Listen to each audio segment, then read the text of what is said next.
नमस्कार विद्यार्थियों, श्री महावीर शिक्षण संस्थान की ओर से एक बार पुनः आपका हार्दिक स्वागत करता हूं। मैं हंसराज वर्मा, हिंदी विषयाध्यापक, आपके सामने दोबारा अपना टॉपिक लेके आया हूं, जो क्रिया में बेटा अपन ने पहले जो वीडियो पढ़ा था, पहले वीडियो में अपन ने पढ़ा कि क्रिया कहते किसे हैं, यानी कि क्रिया अपन ने जब प्रारंभ की थी तो उसकी परिभाषा के बारे में अपन ने पढ़ा था। और परिभाषा पढ़ने के बाद में क्रिया के भेद जानने और भेदों को जानने के बाद में कुछ की अपन ने परिभाषा भी जाननी थी। आज मैं आपके सामने दूसरा भाग लेकर उपस्थित हुआ हूँ और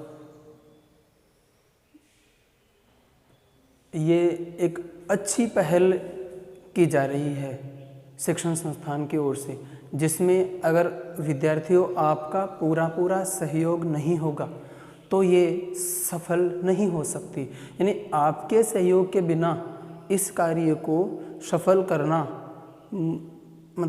मुश्किल सा, एक प्रकार से हम कहें कि जैसे वो कहते हैं ना कि नामुमकिन है, ये मुश्किल है आपके सहयोग के बिना।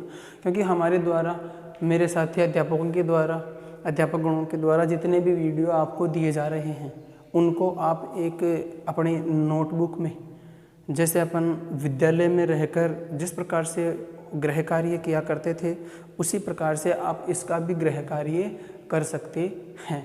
यानी आपको इसका गृह कार्य करना है और उस चीज़ को ही बार बार अपन ने, जैसे एक वीडियो ये नहीं देखना कि ये तो जैसे मान लो हिंदी विषय का वीडियो आज दे दिया, एक अब 5 दिन बाद में आ रहा है, 10 दिन बाद में आ रहा है, तो वो तो सब्जेक्ट के हिसाब से आएगा, बीच में और भी सब्जेक्ट के आ रहे हैं ना, तो उनके आप नोट्स बना के और आपके पास जो पुस्तक उपलब्ध है उनसे भी आप अध्ययन करें। तो ये देखो, आज अपन फिर से मैं आपके सामने ये ले रहे हैं, अपन क्रिया पढ़ रहे हैं। बेटा क्रिया की परिभाषा पढ़ ली थी अपन ने, यानी साधारण सी परिभाषा उसकी होती है कि जिस शब्द से किसी कार्य के होने, करने या कराने का बोध हो, उसे क्रिया कहते हैं। यानी जिस शब्द से किसी कार्य करना या होना बतलाया जाए, उसे क्रिया कहते हैं। ये साधारण सी परिभाषा थी इसकी। अब देखो बेटा, इसके बाद में क्या है कि इसके अपन ने भेद किए थे, प्रयोग के आधार पर, रचना के आधार पर, 2 भेद किए थे। अब कर्म के आधार पर अपन ने पढ़ा था, तो कर्म के आधार पर और प्रयोग रचना के आधार पर वो भेद आगे बताएंगे। पहले वीडियो में अपन ने पढ़ लिया था कि कर्म के आधार पर क्रियाएं 2 प्रकार की होती है, एक तो होती है अकर्मक और एक होती है सकर्मक। वो मैंने आपको बताई थी, पिछले वीडियो में देख लेना। अकर्मक क्रिया की परिभाषा आपको बताई थी कि अकर्मक क्रिया ऐसी क्रिया जो बिना कर्म के प्रयुक्त होगी। ठीक है, अकर्मक क्रिया यानी ऐसी क्रियाएं या ऐसी क्रिया जो बिना कर्म के प्रयुक्त होगी, यानी उसमें कर्म नहीं होगा, और जब कर्म होगा ही नहीं तो वह सकर्मक नहीं कहलाएगी, यानी वह अकर्मक ही कहलाएगी। इस बात का आपको विशेष तौर से ध्यान रखना है। तो देखो, आज का अपना जो है क्रिया अपन पढ़ रहे हैं, इसमें अब उसमें क्या है कि अकर्मक क्रिया में भी अपन ने वो मैंने आपको बताया था, एक तो पूर्ण, उसके भी 2 भेद कर दिए जाते हैं। वैसे यहाँ तक एग्जामिनर है जो परीक्षा वो पूछता नहीं है कि ये इसके भी भेदों के बारे में बहुत कम बार पूछा जाता है, यानी साधारण सा उदाहरण देकर पूछ लेता है, या फिर वो आपको बता देगा कि अकर्मक क्रिया को उदाहरण समझाइए, तो उसमें आपको मैंने परिभाषा भी लिखवा दी और उसका उदाहरण भी लिखवा दिया, तो उनके माध्यम से आप उसको हल कर सकते हो। फिर उसके बाद में अगर वो पूछेगा तो मान लीजिए आपको वो सकर्मक क्रिया का पूछ सकता है, जिसकी अपन चर्चा करने जा रहे हैं। तो सकर्मक क्रिया को उदाहरण स्पष्ट कीजिए, तो सकर्मक क्रिया को उदाहरण स्पष्ट कीजिए, ऐसा अगर आपके प्रश्न आता है तो विद्यार्थियों उसको आपको हल करने में कोई दिक्कत नहीं होनी चाहिए। क्योंकि अपने को सबसे पहले क्या करना है कि अध्यापकों के द्वारा जितनी भी है व्याकरण के जितनी भाग है, मान लीजिए संस्कृत में मान लीजिए, अंग्रेजी में मान लीजिए, हिंदी में मान लीजिए, उसमें क्या है कि आपको जो परिभाषाएं बताई जाए, परिभाषा को याद करना है, उसके साथ में उदाहरण कंस्ट्रक्ट हो गए, फिर उनको आपको समझना है कि कहीं अपने प्रश्न ऐसा ही आ जाए, प्रश्न ऐसा ही आ जाए कि वहाँ पर बताया भी मैंने कि अकर्मक क्रिया को उदाहरण सहित लिखिए, अकर्मक क्रिया की परिभाषा लिखिए, या अगला उदाहरण दे देगा तो फिर उसमें समझना। तो अपने को जब परिभाषा याद नहीं होगी, सबसे पहले अपने को परिभाषा याद करनी है। तो मैं आपसे यह उम्मीद करता हूँ कि आपने जो मेरा पहला वीडियो था उसको देखा होगा, उसके मतलब जो उसका कार्य है वो आपने अपनी कॉपी में नोट भी किया होगा। देखो फिर अकर्मक क्रिया, पूर्ण अकर्मक क्रिया के दो भेद किए थे अपन ने, दो भेदों में एक तो पूर्ण अकर्मक थी और एक अपूर्ण अकर्मक थी। उसमें मैंने बताया था कि वह मतलब पूर्ण अकर्मक क्रिया, पूर्ण अकर्मक क्रिया यानी पूर्ण रूप से अकर्मक होगी, यानी पूर्ण रूप से वह कर्म रहित होगी। यानी कि उसमें यह था कि वाक्य मतलब क्रिया के साथ में, पूर्ण अकर्मक क्रिया की परिभाषा थी कि क्रिया के साथ में किसी अन्य शब्द की आवश्यकता नहीं होती। अन्य शब्द का अपन बोले, अन्य शब्द किसकी बता रहा हूं मैं, पूर्ण अकर्मक, ये अपना हो गया पूर्ण अकर्मक, ये था। तो बड़ा ये किसका है, ये अकर्मक क्रिया का भेद है पहला, अकर्मक क्रिया का पहला भेद है। अब इसमें क्या है कि क्रिया के साथ में पूर्ण जो अकर्मक क्रिया, इसमें क्रिया के साथ में अन्य शब्द की आवश्यकता नहीं होती है, अन्य शब्द की आवश्यकता नहीं होती है। यानी कोई भी अन्य शब्द, या इसको अपन पूरक शब्द भी बोल सकते हैं, पूरक शब्द, इसकी आवश्यकता नहीं होगी। ठीक है, उसकी आवश्यकता नहीं होगी किसमें, पूर्ण अकर्मक क्रिया में, जो आपका अकर्मक क्रिया का पहला भेद था उसमें। ठीक, फिर उसके मैंने उदाहरण भी दिए थे, वहाँ सब लिख रखे हैं, आप देख सकते हो।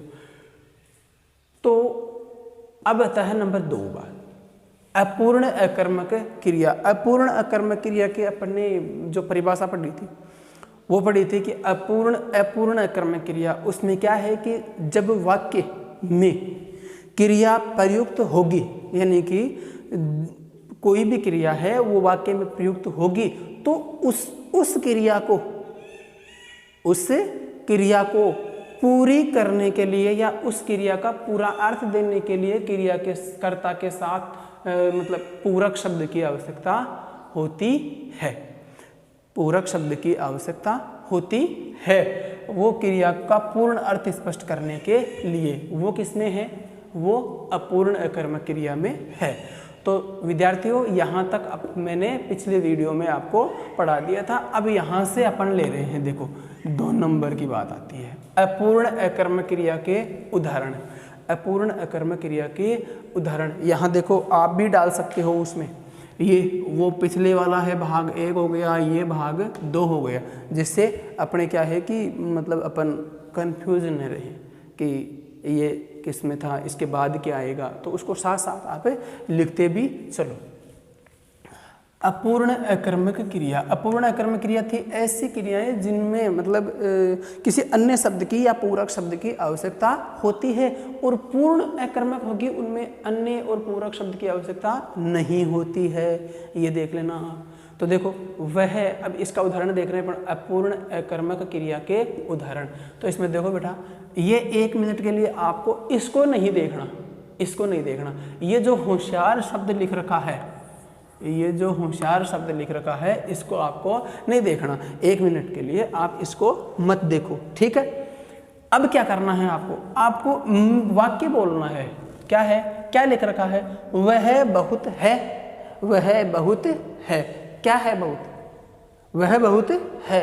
तो अपूर्ण अकर्मक क्रिया यानी कि इनमें कर्ता के साथ अन्य शब्दों की आवश्यकता, पूरक शब्दों की आवश्यकता होती है इन क्रियाओं में, यानी अपूर्ण अकर्मक जो क्रिया होती है उनमें। अब देखो इसमें वह बहुत है, ऐसे वाक्य क्या लग रहा था, यहाँ पर अधूरा लग रहा था। ये वाक्य केवल यहाँ से अधूरा लग रहा था ये, वह बहुत है।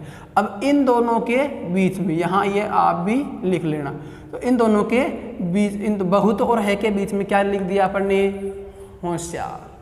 होशियार लिख दिया। या फिर इसकी जगह आप क्या लिख सकते हो?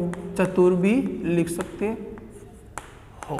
चतुर भी लिख सकते हो, ठीक है। ये चतुर आ गया। तो वह बहुत है, यानी वह बहुत है, अर्थ अधूरा दे रहा है, अर्थ अधूरा दे रहा है। अब क्या करना है अपने को? इसके अर्थ की पूर्ति करने के लिए या अर्थ को पूरा करने के लिए अपन क्या लिखेंगे? यहाँ पर अपन ने क्या लिख दिया? होशियार शब्द लिख दिया, होशियार। और यहाँ पर चतुर भी लिख सकते हैं। तो चतुर और होशियार दोनों से ही अर्थ स्पष्ट हो जाता है। अब बोलेंगे अपन साथ, वह बहुत होशियार है, वह बहुत होशियार है। तो देखो, इस मतलब अपूर्ण अकर्मक क्रिया का उदाहरण हुआ। नंबर 2 देखिए, नंबर 2 देखो। अब यहाँ भी इसको अपन छिपा लेते हैं। अब यहाँ पर बोला जा रहा है कि वे थे, वे थे, क्या थे? वे थे।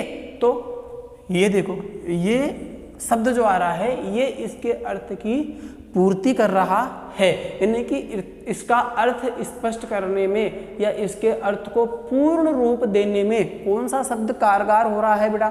ये शब्द, ये बीमार। और इसमें हुआ था होशियार और चतुर पहले उदाहरण में। ये अपूर्ण अकर्मक क्रिया के उदाहरण है। तो इसमें क्या है कि ये देखो, बीमार, जो वे थे बीमार, वे। अब ऐसे बोलेंगे अपन, इसको छुपा लो अब यहाँ से। तो वे थे, क्या थे? कोई अर्थ नहीं निकल रहा, तो वे थे, अब बीच में आ गया बीमार। तो वे बीमार थे, इसको अपन पूरा लिख सकते हैं, वे बीमार थे। तो बीमार, बीमार से, बीमार शब्द है, ये क्या है कि इस अपूर्ण अकर्मक क्रिया थी। तो इसमें क्या है? अपूर्ण अकर्मक क्रिया में किसी अन्य शब्द की भी आवश्यकता पड़ती है, अर्थात पूरक शब्दों की आवश्यकता होती है जो वाक्य के अर्थ को स्पष्ट कर सके, अर्थात उस वाक्य के अर्थ को पूर्ण कर सके। तो ऐसी क्रियाएं किस में जाएगी? अपूर्ण अकर्मक क्रिया में जाएगी। बेटा एक उदाहरण और देख लीजिए, तीसरा है हम होंगे। हम होंगे, तो ये यहाँ पर मैं इसको छिपा रहा हूँ, हम होंगे, इतना ही है, हम होंगे। वाक्य को जिस प्रकार पहले पीछे वह बहुत है, तो उससे भी पूर्ण अर्थ की प्रतीति नहीं हुई थी। फिर आया था दूसरा नंबर का उदाहरण आया था वे थे, तो उससे भी पूर्ण अर्थ की प्रतीति नहीं हो रही थी, यानी कि अपने को पूर्ण अर्थ है जो मतलब स्पष्ट नहीं हो रहा था। तो उसमें क्या है कि इसमें भी ये देखो, उनमें भी अपने अन्य पूरक शब्दों की आवश्यकता पड़ी और इसमें भी पूरक शब्द की आवश्यकता पड़ेगी, यानी कि अपूर्ण अकर्मक क्रिया के पूर्ण अकर्मक क्रिया जो होगी उसमें किसी पूरक शब्द की आवश्यकता नहीं होती है। पूर्ण अकर्मक क्रिया में, पूर्ण अकर्मक क्रिया होती है उसमें पूरक शब्द की आवश्यकता नहीं होती है, और जो अपूर्ण अकर्मक क्रिया होती है उसमें बेटा पूरक शब्द की या किसी अन्य शब्द की आवश्यकता होती है। इतनी सी बात आपको ध्यान में रखनी है। फिर इसमें देखो, ये एक शब्द आ गया सफल, एक शब्द आ गया कामयाब। तो ये हम होंगे, हम होंगे, या इसके बीच में अपन हम और होंगे के बीच में अपन एक शब्द ले रहे हैं। एक तो है आपका सफल, सफल, और एक है कामयाब। वो गीत आता नहीं है क्या, हम होंगे कामयाब एक दिन, हम होंगे कामयाब एक दिन, ऐसा आता है ना। तो हम होंगे, अब इससे तो क्या है कि अर्थ है वो आधा स्पष्ट होता हुआ दिखाई दे रहा है, यानी कि आधा अर्थ की या अधूरे अर्थ की अपन कह सकते हैं कि प्रतीति हो रही है। लेकिन ये क्रिया के साथ ये मतलब यहाँ पर ये करता है ये क्रिया, तो क्रिया और कर्ता के बीच में पूरक शब्द की आवश्यकता, पूरक शब्द जोड़ा गया। क्या जोड़ा गया? एक जोड़ दिया सफल, एक जोड़ दिया कामयाब। तो उससे क्या हो गया? हम सफल होंगे या हम कामयाब होंगे। यहाँ तक का बेटा समझ में आया क्या नहीं आया? ये हो गई आपकी, यहाँ तक अकर्मक क्रिया कंप्लीट हो जाती है, यानी अकर्मक क्रिया पूर्ण हो जाती है। मैं एक बार पुनः आपको ये दोहरा रहा हूँ, ऊपर जहाँ तक हो गया वहाँ तक मैंने अपन ने पहले वीडियो में क्या किया, सबसे पहले अपन ने पढ़ी थी क्रिया की परिभाषा। क्रिया की परिभाषा, क्रिया की परिभाषा सीधी सी बात है कि अब ये लगने में सीधी सी है, लेकिन जिस समय अपन विद्यालय के दौरान होते हैं या विद्यालय में पढ़ रहे होते हैं उस समय अपना टेस्ट होता है, तो उस समय अपन क्रिया की परिभाषा भी नहीं लिख पाते हैं। बहुत सारे विद्यार्थियों की बात, सभी विद्यार्थियों की बात नहीं कर रहा मैं, कुछ विद्यार्थी होते हैं जो लिखने मतलब समझाने के बाद भी नहीं लिख पाते हैं। खैर छोड़ो। तो देखो अपन बार बार अभ्यास करेंगे या बार बार प्रयास करेंगे या बार बार उसको याद करने की कोशिश करेंगे तो ऐसी कोई चीज़ नहीं है जो याद नहीं होगी। तो विद्यार्थियों, अपन ने क्रिया की परिभाषा वो आपको याद करनी है कि जिस शब्द से किसी कार्य का होना या करना पाया जाए, होना या करना पाया जाए या बतलाया जाए उसे क्रिया कहते हैं या वह क्रिया कहलाती है। फिर इसके बाद में सीधी सी बात थी, इसके वो दो भेद बताए गए थे। इसके दो भेद बताए गए थे, कौन कौन से? एक तो क्रम के आधार पर क्रिया होती है, एक प्रयोग और रचना के आधार पर क्रिया होती है। फिर इसके बाद में अपन ने क्रम के आधार पर दो प्रकार की होती है, एक होती है अकर्मक और दूसरी होती है सकर्मक। सकर्मक क्रिया वो प्रयोग और रचना के आधार पर आगे आएगी, छोड़ो। अकर्मक और सकर्मक दो भेद थे। दो भेदों में अपन ने पहले पढ़ा अकर्मक। अकर्मक की परिभाषा पढ़ी थी अकर्मक की। अकर्मक यानी कि ऐसी क्रियाएं जिनमें कर्म नहीं होता है, यानी जिनमें कर्म नहीं होता है, कर्म उपलब्ध नहीं होगा, अर्थात कर्म की प्रतीति नहीं होगी, कर्म का आभास नहीं होगा, कर्म दिखाई नहीं देगा, तो वह क्रियाएं कौन सी होगी? अकर्मक क्रियाएं होंगी। तो उसमें अकर्मक क्रिया के भी अपन ने दो भेद कर लिए थे। अकर्मक क्रिया के भी दो भेद कर लिए थे। अकर्मक क्रिया के एक तो मतलब ये जो इधर मैंने बता रखा है पूर्ण अकर्मक क्रिया, और एक है ये अपूर्ण अकर्मक क्रिया। इन दोनों की जो परिभाषाएं हैं वो आपको पिछला जो वीडियो था उसमें आराम से मिल जाएगी। इसमें क्या था? पूर्ण अकर्मक क्रिया यानी ऐसी क्रियाएं जिनका अर्थ स्पष्ट करने के लिए या वाक्य में प्रयोग करने के बाद में उन्हें किसी अन्य पूरक शब्द की आवश्यकता नहीं होती है, वो जाएगी आपके पूर्ण अकर्मक, पूर्ण रूप से अकर्मक क्रियाएं, यानी उनमें किसी कोई कर्म की आवश्यकता, कर्म तो होता ही नहीं है लेकिन फिर भी उनमें किसी अन्य पूरक शब्द की आवश्यकता नहीं होती है। फिर बेटा उसमें बताया था मैंने आपको अपूर्ण अकर्मक क्रिया। तो अपूर्ण अकर्मक क्रिया थी, उसमें अन्य शब्दों की आवश्यकता होती है, यानी वाक्य की पूर्ति के लिए या वाक्य का अर्थ स्पष्ट करने के लिए या वाक्य को कंप्लीट करने के लिए, पूर्ण करने के लिए किसी अन्य शब्द की या पूरक शब्द, अन्य शब्द की आवश्यकता होती है। और वह शब्द क्या कहलाता है? वह शब्द, उसको अपन अन्य शब्द बोल सकते हैं और पूरक शब्द भी बोल सकते हैं। ठीक है, यहाँ तक समझ में आया। अब देखो आगे आप नंबर 2 देखिए इसी का। ये कौन से का है? यह है कर्म के आधार पर जो क्रिया के भेद थे। कर्म के आधार पर जो क्रिया के भेद थे उनमें दूसरा भेद आ रहा है आपका सकर्मक क्रिया। कौन सा आ रहा है? सकर्मक क्रिया। देखो सकर्मक क्रिया, सकर्मक क्रिया। अब सकर्मक क्रिया एक तो थी अकर्मक क्रिया। ए का तात्पर्य ए उसके आगे लग गया तो ए का मतलब हो गया बिना या रहित। अकर्मक बिना कर्म के या कर्म रहित, और सकर्मक स यानी साथ में यानी हटा के या बिना अकेले, तो सकर्मक क्रिया। जिस क्रिया का फल या फिर अपन इसको क्या कह सकते हैं? प्रभाव। बहुत सी जगह इसको व्यापार भी बोला जाता है। ये क्या हो गया? प्रभाव। जिस क्रिया का फल या प्रभाव, जिस क्रिया का फल या प्रभाव, यानी कि यहाँ आपको ये समझने की बात है कि अगर वाक्य में फल आता है तो भी कोई दिक्कत नहीं है, परिभाषा में आप फल लिखते हो तो भी कोई दिक्कत नहीं है, प्रभाव लिखते हो तो भी कोई दिक्कत नहीं है। यानी ऐसा नहीं है कि सर हम फल लिख देंगे या फिर कई प्रभाव लिखेंगे, इसने प्रभाव लिख दिया, इसने फल लिख दिया, इसका इतना नंबर कट गया, इसका इतना नंबर कट गया, कोई भी दिक्कत वाली बात नहीं है। तो जिस क्रिया का फल या प्रभाव कर्ता के बजाय, यानी कर्ता के बजाय या कर्ता के अतिरिक्त, कर्ता पर नहीं होगा, कर्ता के बजाय कर्म पर, यह आपका यहाँ पर है, कर्म पर पड़ता है तो उसे सकर्मक क्रिया कहते हैं। उसे सकर्मक क्रिया कहते हैं। सकर्मक क्रिया की परिभाषा ये हुई। सकर्मक क्रिया की परिभाषा क्या हुई कि जिस क्रिया का फल या प्रभाव, या व्यापार भी बोल सकते हो, जिस क्रिया का फल प्रभाव कर्ता के बजाय यानी कर्ता पर नहीं होगा, क्योंकि उसमें कर्म होगा, क्योंकि सकर्मक क्रिया है, इसलिए कर्ता के बजाय कर्म पर पड़ता है, उसे सकर्मक क्रिया कहते हैं। अब देखो उदाहरण देखिए, जैसे लड़कों ने आम खाए। अब लड़कों ने आम खाए तो ये खाना क्या है? क्रिया। खाना क्या होगी? ये देखो मैं यहाँ आपको इसमें थोड़ा सा बता देता हूँ। ये खाना क्या होगी बेटा? खाना तो हो गई क्रिया, यहाँ क्या हो गई? ये खाना क्रिया। फिर इसमें दूसरी बात है, ये क्या हो गया? आम क्या हो गया? कर्म, यानी वो कर्म कार्य कर रहे हैं, खाने का कर्म कर रहे हैं। आम की जगह लड़कों ने खाना खाया, लड़कों ने खाना खाया, लड़कों ने चावल खाए, लड़कों ने ठीक है, लड़कों ने केला खाया या केले खाए, लड़कों ने केले खाए। तो इस प्रकार से ये हो गया आपका कर्म। और ये क्या है? ये ने प्रसर्ग जोड़ रहा है, ये तो विभक्ति चिन्ह है अर्थात करता है,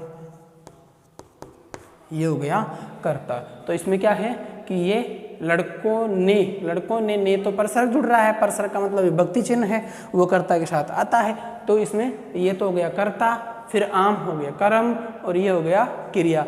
इसी प्रकार से आगे अपन देखेंगे कि ये नेताओं ने, ये क्या हो गया आपका? कर्ता। और भाषण, उनका वो कार्य क्या कर रहे हैं, यानी कि वो कर्म कर रहे हैं भाषण देने का, तो ये देना तो हो गई, ये देना हो गई क्रिया, ये हो गया कर्म, और ये हो गया कर्ता। कर्ता, कर्म और क्रिया, यानी कि क्रिया का जो सीधा प्रभाव है दिए, यानी कि नेताओं ने भाषण दिए। क्या दिए? भाषण दिए। तो इस दिए यानी देना जो क्रिया है उसका प्रभाव, यानी ये कौन सी क्रिया हो गई? ये देना क्रिया हो गई। इस देना क्रिया का जो प्रभाव है, यानी इस देना क्रिया का प्रभाव है जो किस पे पड़ रहा है? कर्म पर पड़ रहा है। ठीक है, इस देना क्रिया का जो प्रभाव है वो कर्म पर पड़ रहा है। तभी तो यहाँ पर ने परिभाषा पढ़ी थी कि जिस क्रिया का फल या प्रभाव, जिस क्रिया का फल या प्रभाव विद्यार्थियों किस पे पड़ता है? कर्ता के बजाय कर्म पर पड़ता है। इन्हें कर्ता पर न पढ़कर कर्म पर पड़ता है, तो वह कौन सी क्रिया होगी? वह सकर्मक क्रिया होगी। तो इसमें देख लिया। अब फिर इसमें देखो आगे, हमने एक सांप देखा। क्या देखा? हमने एक सांप देखा। तो इसमें हमने हो गया कर्ता, सांप हो गया कर्म, और ये क्या हो गया? वो देखने का कार्य किया, उन्होंने देखा सांप। हमने, अब ऐसा आता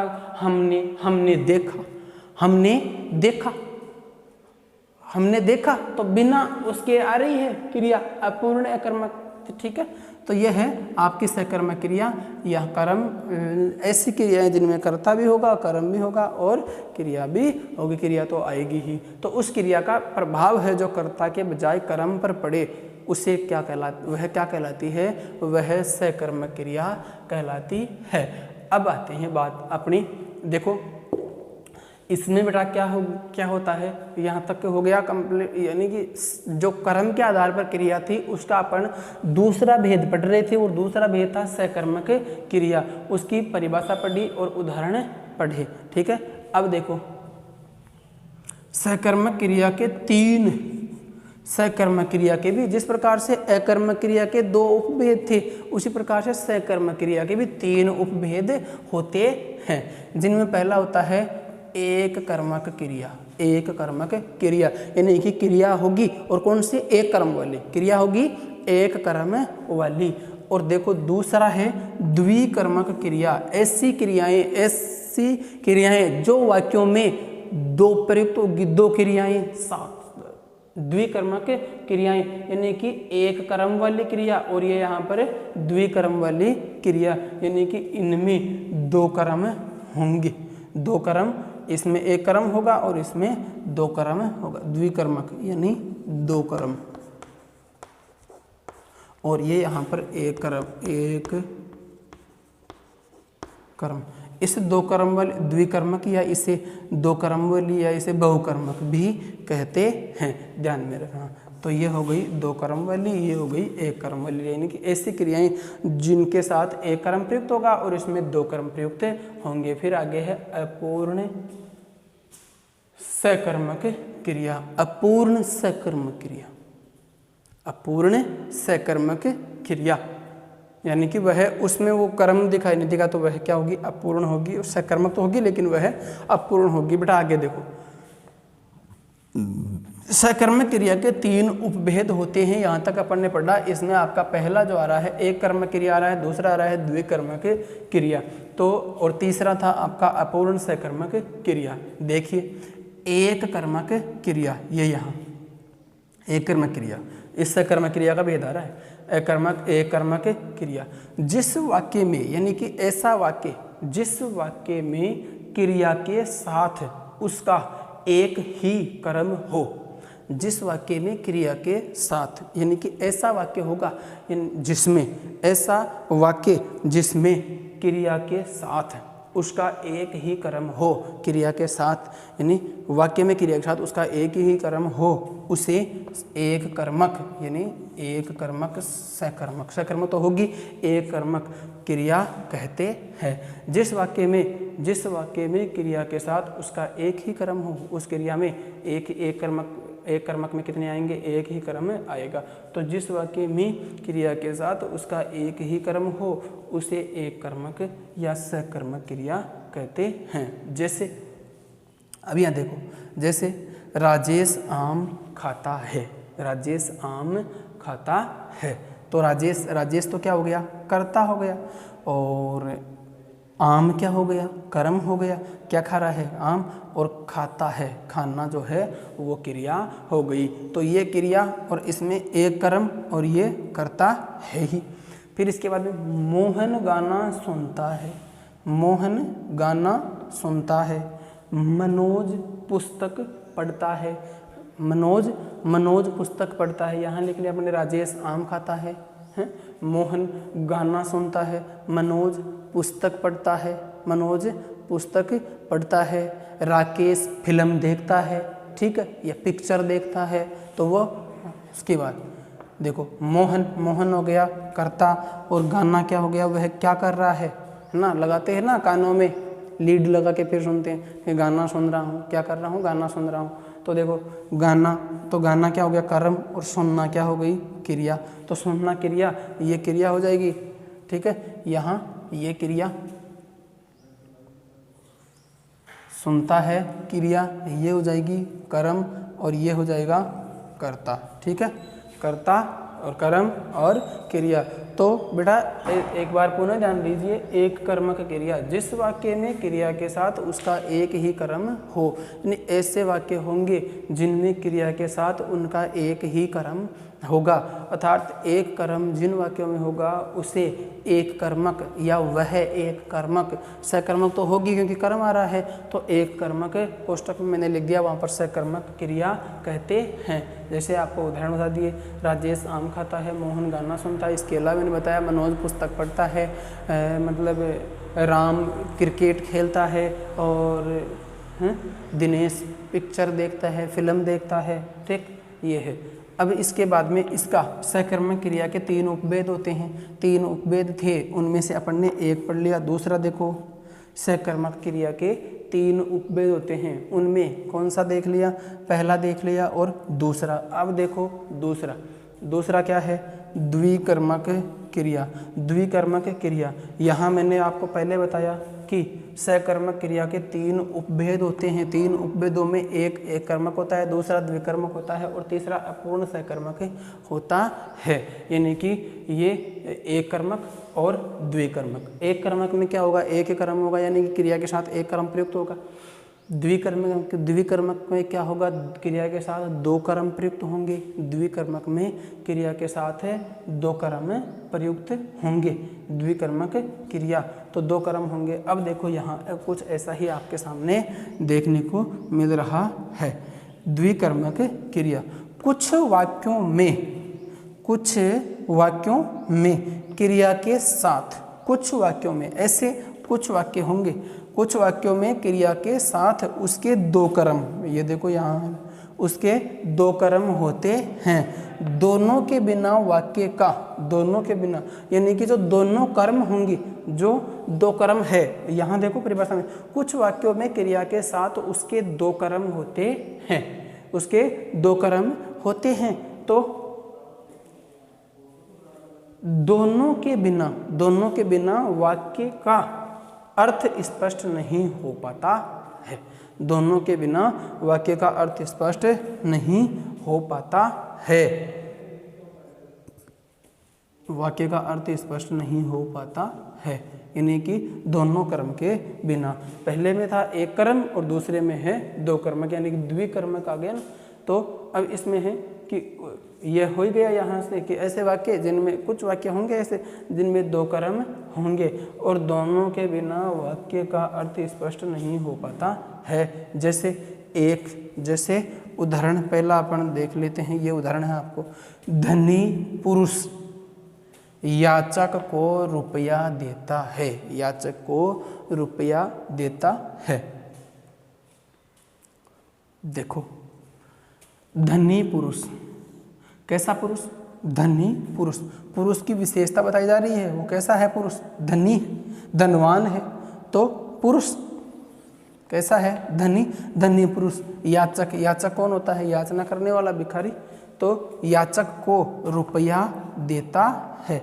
अब देखो, इसमें एक तो आ गया याचक को, यानी वह है किसको दे रहा है, किसको दे रहा है।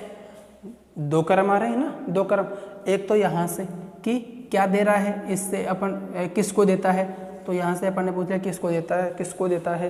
क्रिया से अपन प्रश्न देता है कि किसको देता है, याचक को देता है। कौन देता है? धनी पुरुष देता है याचक को। और क्या देता है? रुपया।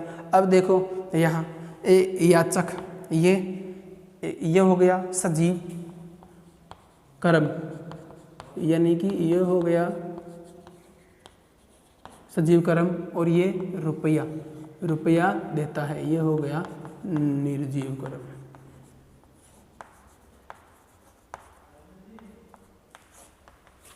एक हो गया बेटा, एक सजीव कर्म हो गया, एक हो गया निर्जीव कर्म।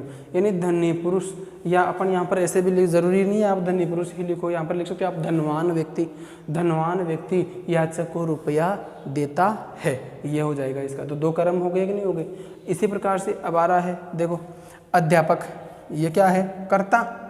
अध्यापक क्या हो गया? कर्ता। ये लो, मैं यहाँ लिख के देता हूँ। अध्यापक हो गया आपका कर्ता। फिर है छात्रों को। अब छात्रों को, ये है छात्र, क्या है? सजीव है, तो ये सजीव कर्म हो जाएगा।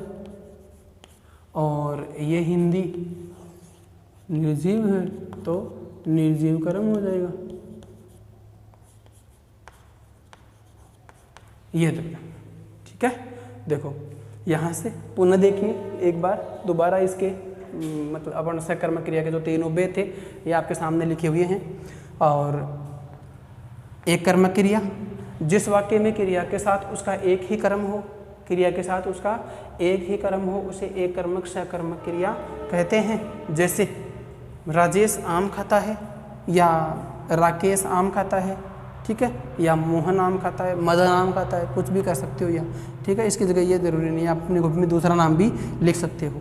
तो ये देखो आम खाता है, इसमें मैंने बताया आपको ये क्रिया है, ये कर्म है और ये कर्ता है। अर्थात ऐसे वाक्य जिनमें क्रिया का सीधा सीधा फल कर्ता पर न पढ़कर कर्म पर पड़े, या कर्ता के बजाय, ये था ना यहाँ पर कर्ता के बजाय कर्म पर पड़ता है, उसे सकर्मक क्रिया कहते हैं। फिर आदमी मोहन गाना सुनता है, मदन क्रिकेट खेलता है, राकेश दौड़ लगाता है, क्या लगाता है, दौड़ लगाता है, तो वो सकर्मक की क्रिया हो जाएगा, क्योंकि उसमें एक कर्म हो रहा है। अब देखो फिर बाद में आ रहा है द्विकर्मक क्रिया। कुछ वाक्यों में क्रिया के साथ उसके दो कर्म होते हैं, कुछ वाक्यों में, यानी कि ऐसे कुछ वाक्य होंगे जिनमें क्रिया के साथ दो कर्म होते हैं, अर्थात उनके क्रिया में दो कर्म होते हैं, दोनों के बिना वाक्य का अर्थ स्पष्ट नहीं हो पाता है। उन दोनों के बिना वाक्य का अर्थ स्पष्ट नहीं हो पाता है। अब देखो अर्थ स्पष्ट नहीं हो पाता है, तो देखिए हाँ ये यहाँ मैंने लिख दिया है। ये जैसे धनी पुरुष याचक को रुपया देता है, अर्थात धनी की जगह अपन धनवान भी लिख सकते हैं। पुरुष की विशेषता बताई जा रही है कि वह कैसा पुरुष है, धनी पुरुष है, मतलब धनवान व्यक्ति है तो उससे धनी पुरुष याचक को रुपया देता है।